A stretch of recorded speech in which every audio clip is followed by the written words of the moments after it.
C Joseph Vijay எனும் நான்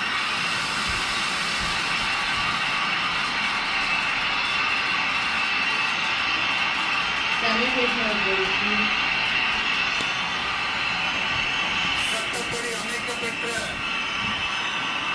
இந்திய அரசியல் அமைப்பின்பால்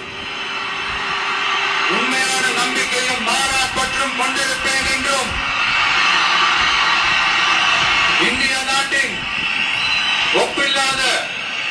முழு முதல் ஆட்சியையும் ஒருமையையும் நிலை நிறுத்துவேன் என்றும் தமிழ்நாட்டு அரசின் முதலமைச்சராக உண்மையாகவும் முழச்சான்றின் படியும் என் கடமைகளை நிறைவேற்றுவேன் என்றும் அரசியல் அமைப்பிற்கும் சட்டத்திற்கும் இணங்க அச்சமும் ஒருதலை சார்பும் இன்றி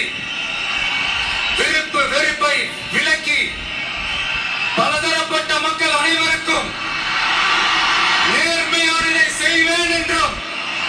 ஆண்டவன் மீது ஆணையிட்டு உறுதிமொழிகிறேன்.